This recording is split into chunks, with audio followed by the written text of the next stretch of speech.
The first time I saw him, I was half buried in the guts of an old Chevy, my hands black with grease up to the elbows. The rain had been pounding on the metal roof of my garage for hours, drowning out the classic rock station that crackled from the ancient radio in the corner. I barely registered the sound of tires on wet gravel outside.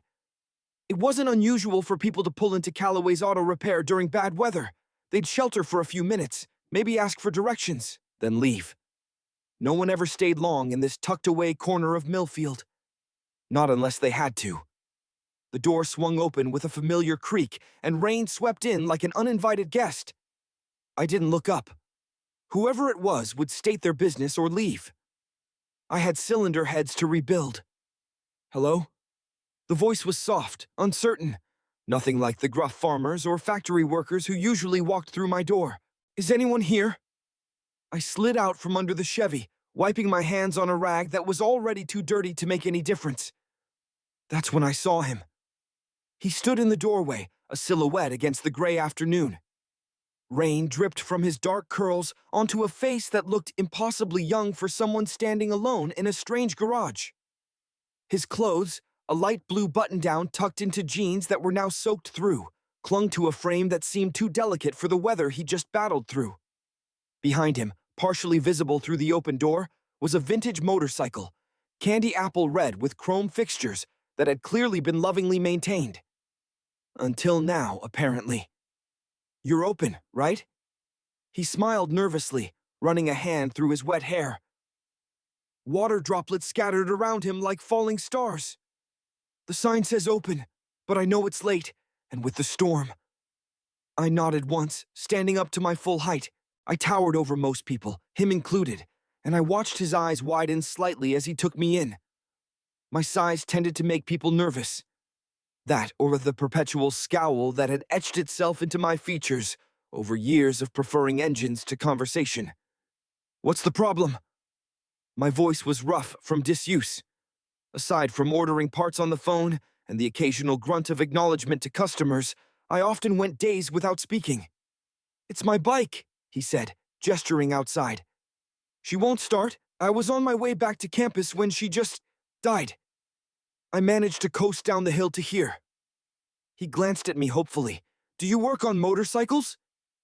I worked on anything with an engine. I nodded again and walked past him into the rain. The motorcycle was indeed beautiful, a 1975 Honda CB550, restored with obvious care. Someone had spent thousands getting this bike back to showroom condition. I crouched beside it, ignoring the rain soaking through my coveralls, and flipped the kill switch to make sure it was set to run. Then, I tried the starter button. Nothing. Not even a click. See? He said, crouching beside me, close enough that I could smell something citrusy and clean beneath the rain. It was jarring next to the familiar smells of oil and metal that clung to me. I checked the battery connections, but I'm not really sure what else to look for. I glanced at him. His hands were soft, unmarked by calluses or scars. Not the hands of someone who regularly worked on engines. But he'd known to check the battery, which was more than most people who came in here. Let's get it inside, I said, already lifting the motorcycle by its frame. It was heavy, but I was used to moving engines alone. He scrambled to help, but I already had it balanced. Together, we rolled it into the dry warmth of the garage. I'm Elijah here, by the way, he said, extending a hand that I stared at for a beat too long before shaking briefly. His skin was cold from the rain, but soft against my rough palm. Lucas, I replied, pulling away quickly to examine the bike. I popped off the seat to access the battery compartment, then tested the voltage with a multimeter. The battery was dead, but that didn't explain why there wasn't even a clicking sound when he tried to start it. I began methodically checking connections, aware that he hadn't moved away. Most customers disappeared to the small waiting area by the office, content to scroll through their phones until I gave them the verdict on their vehicles. Not Elijah. He watched every movement of my hands as if memorizing a dance. Should I? He gestured vaguely toward the waiting area. I shrugged. Stay if you want. The words came out gruffer than intended. For some reason, he smiled. I'll stay. If you don't mind explaining what you're doing, I'd like to learn. Something about the earnestness in his voice made me pause. I couldn't remember the last time anyone had asked me to explain my work. I usually just handed people an invoice, they paid, and we parted ways without ceremony. I'm checking for a loose ground connection, I found myself saying. Battery's dead, but that wouldn't cause complete silence when you hit the starter. Oh. He leaned closer, and I caught that citrus scent again. Like, it should at least make a sound, right? I nodded. Even with a weak battery, the starter solenoid should click. I followed the main ground wire and found it corroded at the frame connection. That explained it. The bike's electrical system wasn't completing its circuit. I showed him the green oxidation on the connector. That's it? He asked, seeming genuinely fascinated. That tiny bit of corrosion killed the whole bike? Sometimes the smallest things cause the biggest problems. I wasn't usually one for philosophical observations, but something about the way he looked at the corroded connection, like it was revealing some profound truth, loosened my tongue. I cleaned the connection with a wire brush, then reconnected it properly. The battery was still dead, so I hooked up a charger. It'll need time, I said, stepping back. At least an hour. That's when I noticed he was shivering. His clothes were still wet, and the garage, while dry, wasn't exactly warm. Without thinking, I walked to the small office at the back and returned with a faded flannel shirt I kept for the colder months. Here. I held it out, not quite meeting at his eyes. He looked surprised, but took it with a smile that crinkled the corners of his eyes. Thanks. He slipped it on over his wet shirt. It swallowed him whole, the sleeves hanging well past his fingertips. He rolled them up, revealing slender wrists adorned with a leather bracelet and what looked like a tattoo peeking out from under the cuff. Coffee?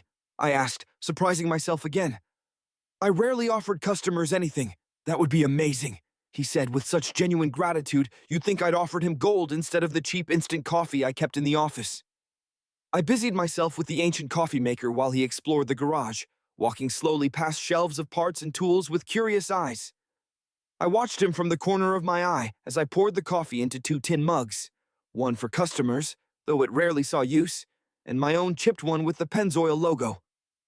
This place is incredible, he said, accepting the mug. Our fingers brushed, and I pulled back like I'd touched a hot engine block. If he noticed, he didn't show it. How long have you worked here? 5 years, I replied, taking a sip of the bitter coffee. Owned it for 3. He settled onto an old wooden stool by the workbench, seemingly content to sit in the haphazard collection of tools and parts. Most people found my garage intimidating, too industrial, too dirty, too stained with the evidence of labor. But Elijah looked comfortable, like the rust and grease were somehow welcome companions. And before that? He asked, blowing steam from his mug. I hesitated. I wasn't used to personal questions. Customer interactions followed a script. The problem, the fix, the payment. They didn't involve my life story. Army, I said finally. 4 years. Diesel mechanic. His eyes widened slightly. That explains why you can lift motorcycles like they're made of paper. I almost smiled. Almost. Instead, I took another sip of coffee and changed the subject. Your bike, it's well restored. His face lit up. It was my grandfather's. He gave it to me when I turned 18, but it was basically a pile of parts. We spent 2 summers bringing it back to life. His expression softened. He passed away last year. This bike is... Well, it's all I have left of him. Something in my chest tightened.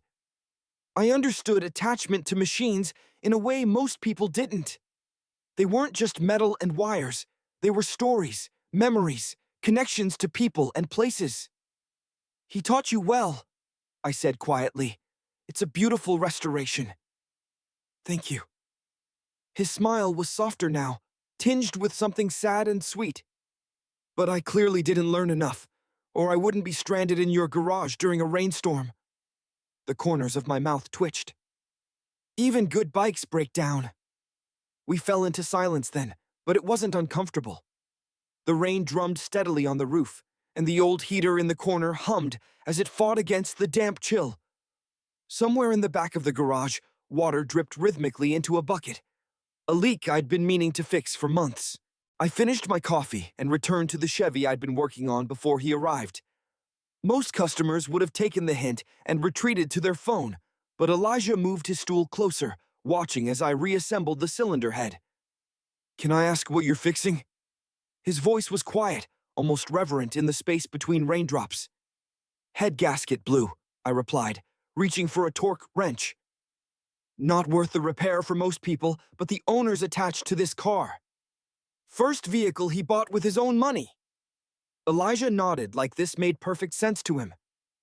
"Some things have value beyond what they're worth on paper." I looked up, surprised by the echo of my own thoughts. Our eyes met, and for a disconcerting moment, I felt seen in a way I hadn't in years. I quickly looked away, focusing on the torque specifications taped to the wall. "Can I hand you tools or something?" he asked. "I feel useless just watching." I hesitated, then pointed to a socket set on the bench, 5/8, and the anti-seize compound in the blue tube. He located both with surprising efficiency and handed them to me. Our fingers brushed again, and this time, a jolt that had nothing to do with electricity shot up my arm. I dropped the socket, and it clattered against the concrete floor, the sound echoing through the garage. We both reached for it at the same time, our heads nearly colliding. I pulled back, and he retrieved it, offering it to me with a smile that seemed to hide a question. "Sorry," I muttered, though I wasn't entirely sure what I was apologizing for. For the next 30 minutes, we worked in tandem, me rebuilding the engine, him handing me tools before I even asked for them. It was strange how quickly he picked up on the rhythm of my work, anticipating what I needed next as if we'd been working together for years instead of minutes. When I finally closed the hood of the Chevy, I realized the rain had stopped. Sunlight streamed through the high windows of the garage, casting everything in a golden afternoon glow. It transformed the ordinary scene, tools scattered across workbenches, oil stains on concrete, dust motes floating in shafts of light, into something almost beautiful. I checked his motorcycle battery. It had enough charge to start now. I disconnected the charger and showed him how to properly clean the ground connection to prevent future problems. "Try it," I said, stepping back. He swung his leg over the seat, the movement fluid and practiced, and hit the starter button. The engine roared to life, filling the garage with its healthy purr. The smile that spread across his face was blinding. "You're a miracle worker," he said over the engine noise, relief and joy evident in his voice. I shook my head. "Just a mechanic." He killed the engine and dismounted. "What do I owe you?" I thought about it. The repair had been simple. 15 minutes of actual work at most. I usually had a minimum labor charge, but something made me shake my head. "No charge. Wasn't anything complicated." His eyebrows shot up. "You're kidding. You let me stay for hours, gave me coffee, lent me your shirt." He glanced down, suddenly seeming to remember he was still wearing my flannel. He began to unbutton it. "I should at least pay you for your time." Time wasn't being used for anything else, I said with a shrug. It was true. My evenings usually consisted of working until exhaustion drove me to the small apartment above the garage, where I'd fall asleep to the sound of whatever game was on TV, only to repeat the process the next day. He hesitated, then reached for his wallet anyway. "At least let me leave something for the coffee." I waved him off. "It's fine." He looked like he wanted to argue, but instead shrugged off my flannel and handed it back. The sudden absence of it made him look smaller somehow, more vulnerable in his now dry but wrinkled button-down. "Thank you, Lucas," he said, my name sounding different in his voice, softer, like something worth savoring. I nodded, already turning away to clean up my tools. I heard him sigh softly, then the sound of his feet crossing the concrete floor. The door opened, and I expected to hear the motorcycle start up again. Instead, his voice came from the doorway. "Is it okay if I come back if the bike makes trouble again?" I looked up, surprised to find him still standing there, half in and half out of my world, backlit by the setting sun. Something in his expression made my chest tighten. "That's what I'm here for," I answered, my voice rougher than I intended. "Fixing things." He smiled then, but it was different from before, knowing, almost secretive. Good to know, because I have a feeling this old bike might need more attention than I thought. Something in the way he said it made me suspect we weren't just talking about the motorcycle anymore. I watched as he mounted the bike, kicked it to life, and with one last glance over his shoulder, rode away, leaving nothing but settling dust and the lingering scent of citrus in the cooling air. I stood there longer than I care to admit, staring at the empty doorway as the sun sank lower, casting long shadows across the garage floor. It was only when the evening chill crept in that I closed the door, turning back to the familiar comfort of tools and engines. 3 days later, the bell above the door jingled, and he was back. It's making a weird noise, he said by way of greeting, rain dripping from his jacket. It wasn't the downpour of our first meeting, just a gentle spring mist that clung to his hair like tiny diamonds. I wiped my hands on a rag and followed him outside. The motorcycle sounded perfect to my trained ear, the engine purring with the health of a well-maintained machine. What kind of noise? I asked, knowing full well there was nothing wrong with it. It's hard to describe, he said, not quite meeting my eyes. Sort of when I hit about 40 miles per hour. A kind of ticking. I nodded seriously, playing along with whatever game this was. Better check it out. This time, he followed me to the small office and accepted the coffee before I even offered. He'd brought pastries from a bakery in town. A proper thank you for last time, he insisted. We sat in what was becoming a comfortable silence, him perched on the wooden stool that had somehow become his, me leaning against the workbench. What are you studying? I asked suddenly, remembering his mention of campus. He looked surprised, whether at the question or the fact that I'd initiated conversation, I wasn't sure. Literature, he said, focusing on American modernists. I'm working on my master's thesis. I nodded, trying to picture him in lecture halls and libraries, surrounded by books instead of engine parts. It wasn't hard to imagine. His hands were made for turning pages, not tightening bolts. You? He asked. Did you study mechanics formally or? Learned from my father, I said. Then the Army. Some community college classes on advanced diagnostics. He nodded, seemingly genuinely interested. Different kinds of education, but both valid. It struck me then how easily he bridged gaps between his world and mine, between silence and conversation. He made everything seem simple, natural. I spent the next hour pretending to diagnose a problem we both knew didn't exist. He handed me tools, asked questions about various engine components, and somehow extracted more words from me than most people heard in a month. When I finally closed the seat compartment and pronounced the bike fixed, the light was fading once again. I'd spent nearly the entire afternoon on a repair that wasn't needed, and strangely, I didn't mind. What do I owe you? He asked, the same question as before, but this time with a smile that suggested he knew the answer.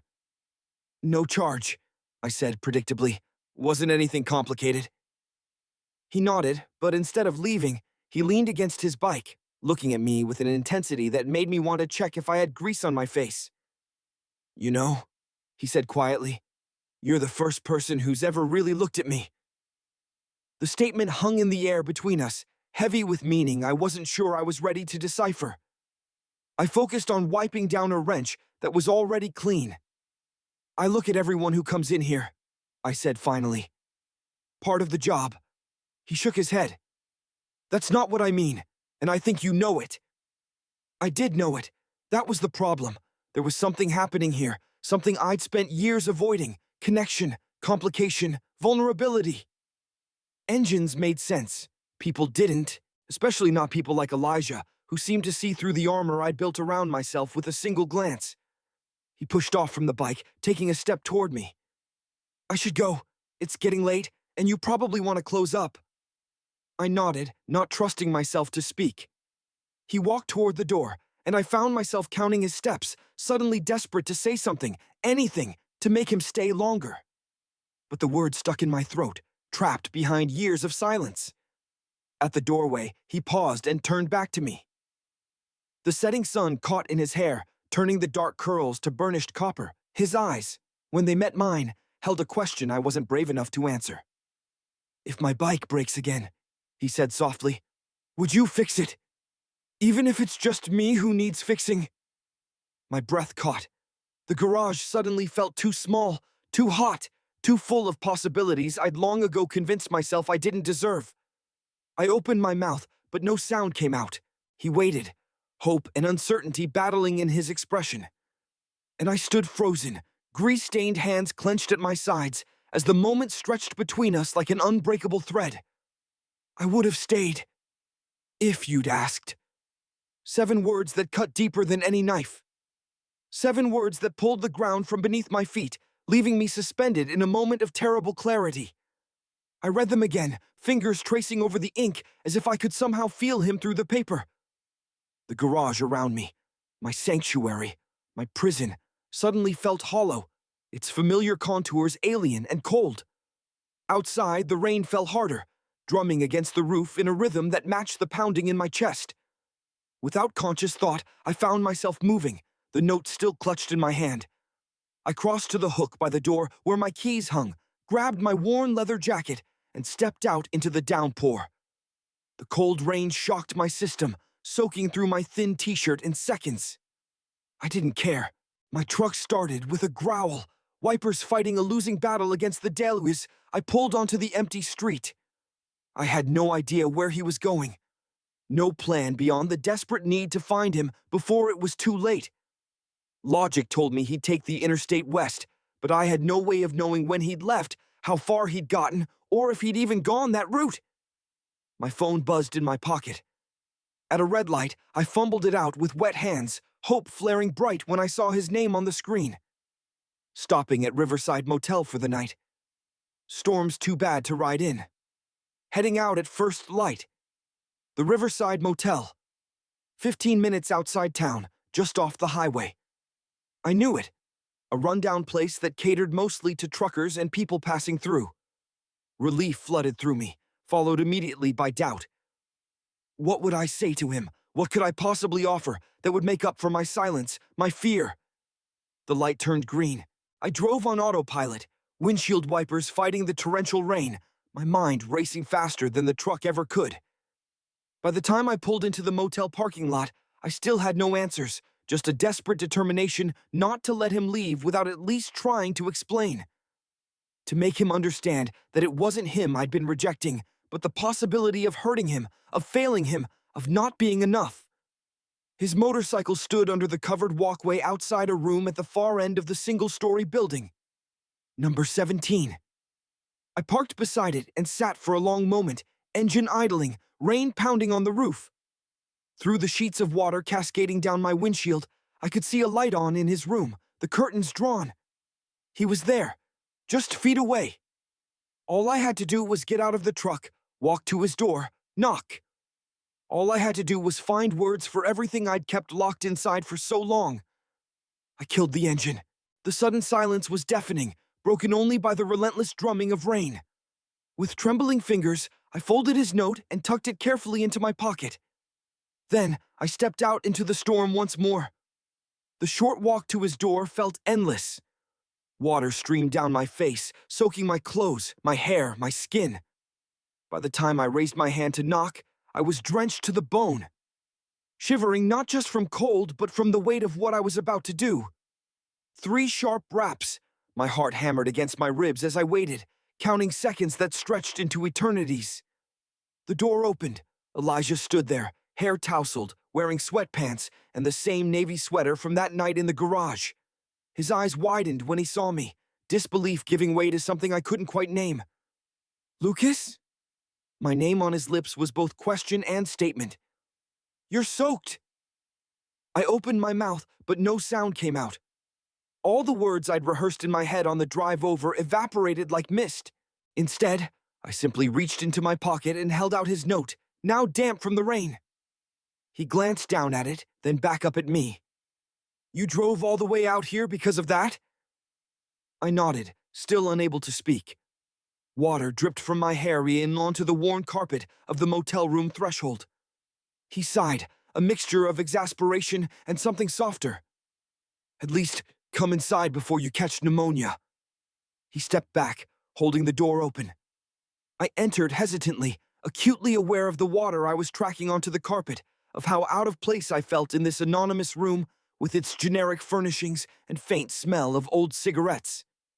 Elijah disappeared into the bathroom, returning with a towel that he handed to me without a word. I took it gratefully, drying my face and hair with hands that wouldn't quite stop shaking. "Why are you here, Lucas?" he asked finally, arms crossed over his chest, keeping his distance. "What do you want?" The directness of the question should have made it easier to answer. It didn't. "I don't know," I admitted, the words scraping against my throat. I couldn't let you leave. Not like that." "Like what?" His voice was carefully controlled, giving nothing away. "With a note? That's more than you gave me." The accusation stung, not because it was unfair, but because it was true. I'd pushed him away without explanation, without even the courtesy of a proper goodbye. "I'm sorry," I said, the words feeling woefully inadequate. "I was afraid." "Of what?" There was a crack in his composure now, a hint of the hurt beneath. "Of this." I gestured vaguely between us. "Of wanting something I don't know how to have. Of messing it up. Of not being enough." Something in his expression softened, but he didn't move closer. "You never gave us a chance to find out." "I know." I ran a hand through my damp hair, struggling to find words for feelings I'd spent years burying. "I've been alone for so long, I don't know how to be anything else.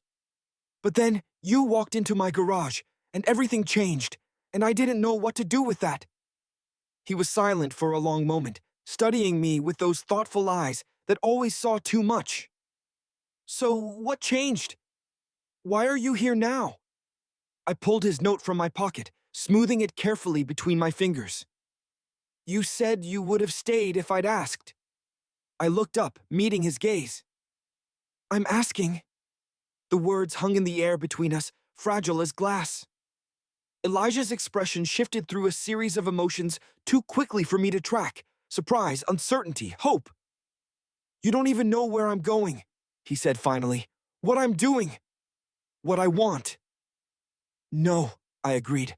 "But I want to. I want to know all of it. I swallowed hard, forcing myself to continue. "I want you, in whatever way you'll have me." He took a step closer, then another, until he was standing directly in front of me. Close enough to touch, though neither of us moved to bridge that final gap. "Do you have any idea how hard it was to walk away from you?" he asked, his voice low. "How many times I almost turned around." I shook my head. "About as hard as it was to let you go." "Then why did you?" "Because I thought it was what you deserved," I admitted. "Someone better, someone whole." He made a sound that was half laugh, half sigh. "I never asked for whole, Lucas. Just asked for honest, for present, for willing to try." "And if I am?" My voice was barely audible over the rain still pounding on the motel roof. "Willing to try, I mean." "Then you should know what you're getting into," he said seriously.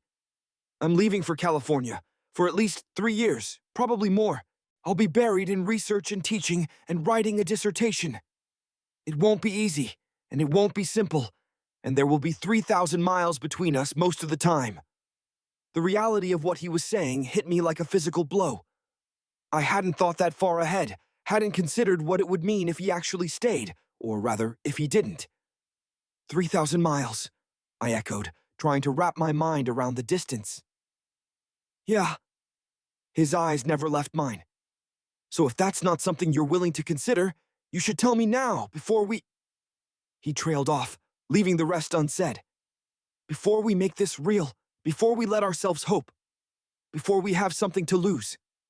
I thought about it, really thought about it, about my life before him, the emptiness of my days, the isolation I'd convinced myself was protection, and about the way the garage felt different when he was in it, how colors seemed brighter, sounds clearer, how for the first time in years, I'd felt truly alive.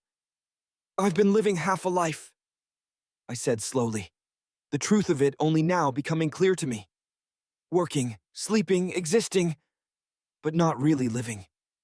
Then you showed up, and suddenly there was more to everything. I took a deep breath. I don't want to go back to before, even if it means figuring out how to make 3,000 miles work. Something in his face changed then, caution giving way to a tentative hope. It won't be easy, he warned again. Nothing worthwhile ever is. I reached out slowly, giving him time to pull away if he wanted to, and took his hand in mine. His fingers were warm against my still cool skin. But I think you're worth it. Worth trying for. He looked down at our joined hands, then back up at me. There are 100 reasons why this might not work. Probably more, I agreed. But there's one reason to try anyway. What's that? I moved closer, our bodies now almost touching. Because when you're gone, nothing feels right. Because the thought of never seeing you again hurts worse than anything I can imagine. Because I hesitated, then pushed through. Because I think I might be falling in love with you, and I'm tired of being afraid of that. The words hung between us, the most honest thing I had said in years. Maybe ever. For one terrible moment, he was perfectly still, his expression unreadable. Then he closed the distance between us, his free hand coming up to cup my cheek. You have horrible timing, he murmured, but there was no real reproach in his voice. I've spent the last week trying to convince myself I wasn't in love with a grumpy mechanic who barely speaks. And? I asked, hardly daring to breathe. And I failed miserably. His smile was soft, a little sad, and beautiful enough to break my heart. I'm definitely in love with you. God help me! I kissed him then, unable to contain the surge of Akiinbol his words unleashed. It was different from our first kiss, less hesitant, more desperate, tinged with the bitter knowledge that we'd found each other only to be separated again. When we broke apart, both breathless, he rested his forehead against mine. I still have to go, he whispered. The program starts in 2 weeks. I've signed contracts, made commitments. I know, I said, though the thought of him leaving made my chest ache. I'm not asking you to stay. I'm just asking you to let me be part of your life, even from 3,000 miles away. He pulled back slightly, studying my face. You do that? Try to make it work long distance? I nodded. If you will. It will mean phone calls, he warned, a smile tugging at the corners of his mouth. Actual conversations, with words. I think I can manage that. And visits, flying across the country to see each other. I've never been to California, I admitted. Might be nice to see what all the fuss is about. His smile grew wider. And patience. A lot of patience. That I have plenty of, I said, thinking of the countless hours I'd spent rebuilding engines, fixing things others would have given up on. Comes with the job. He laughed then, a sound so bright it seemed to cut through the gloom of the rainy night. So we're really doing this, trying to make something work across 3,000 miles and 3 years of graduate school? If you want to, I said, suddenly uncertain. If you think I'm worth the trouble. His expression softened. Lucas, he said gently, you are worth every mile, every phone call, every airport delay, every lonely night. You're worth all of it. The conviction in his voice made my throat tight. I pulled him closer, wrapping my arms around him, burying my face in his hair. He smelled of citrus and rain and possibility. So what now? I asked after a long moment, not ready to let him go. He leaned back in my arms, looking up at me with a mixture of tenderness and mischief. Well, I'm still leaving in the morning, but that's hours away. His hand slid up my chest, coming to rest on my shoulders. And you're still soaking wet. I glanced down at my damp clothes, then back at him. I should probably do something about that. Probably, he agreed, a smile playing at the corners of his mouth. Good thing there's a shower just over there. And after that? I asked, already knowing the answer, already feeling the heat building between us. His eyes darkened. After that, We start making up for lost time. I kissed him again, pouring everything I couldn't yet say into the press of my lips against his. Every apology, every promise, every declaration of a feeling too new and fragile to fully name. Outside, the storm continued, rain lashing against the windows, wind howling under the eaves. But in this small, unremarkable motel room, we had found shelter. Not just from the weather, but from the loneliness that had defined us both. Dawn broke clear and cold, the storm having spent itself during the night. I stood in the motel parking lot, watching as Elijah secured his backpack to the motorcycle, his movements efficient and practiced. Neither of us had slept much. We'd been too busy learning each other's bodies, memorizing the map of skin and muscle and bone that would have to sustain us through months of separation. Too busy talking, really talking, sharing the stories and fears and hopes we'd kept hidden for too long. I told him about the war, about the nightmares, about why I'd retreated into the isolation of my garage. He'd told me about his restlessness, his fear of putting down roots only to have them torn up, his conviction that he was destined to always be passing through. Maybe that's why we work, he'd said, tracing patterns on my chest as we lay tangled together in the motel bed. You're afraid to leave, and I'm afraid to stay. We balance each other. Now, in the harsh light of morning, that balance was being tested. He was leaving, as he always had, except this time, he was taking a piece of me with him.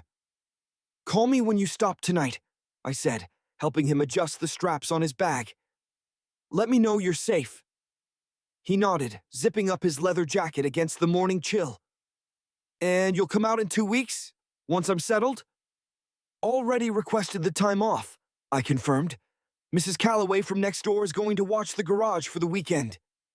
He smiled, a flash of surprise crossing his features. You're really serious about this? Dead serious, I affirmed, pulling him close for what would be our last kiss for 14 days. His lips were warm against mine, familiar now in a way that made my chest ache with the knowledge of our imminent separation.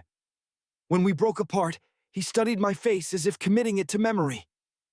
2 weeks, he said softly. 2 weeks, I echoed. Not so long. He mounted the motorcycle, the engine roaring to life with a turn of the key. Through the helmet visor, his eyes found mine one last time. I saw in them the same mixture of anticipation and regret that I felt in my own heart. Sadness at the parting, hope for what awaited us on the other side. With a final nod, he kicked the bike into gear and pulled away, the sound of the engine gradually fading as he disappeared down the highway, heading west toward a future that now, somehow, included me. I stood in the parking lot long after he was gone, watching the empty road as the sun climbed higher in the sky. A strange peace had settled over me, different from the numbness I'd cultivated for so long. This was the peace of certainty, of knowing that some broken things could, in fact, be repaired. That sometimes, what looked like an ending was really a beginning in disguise. Eventually, I got in my truck and headed back to town. Back to my garage with its familiar smells of oil and metal and hard work. It would be different now. Emptier without his presence, but fuller with the promise of his return. In 2 weeks, I would board a plane for the first time in my life, crossing the country to see him. In between, there would be phone calls, text messages, the steady building of a bridge across the miles that separated us. It wouldn't be easy. There would be missed calls and misunderstandings, lonely nights and difficult goodbyes. But we would make it work, bit by bit, day by day, because some connections were worth the effort of maintenance. As I pulled into the garage parking lot, my phone buzzed with a message from him. Already miss you. Is that pathetic? I smiled, feeling something warm unfurl in my chest.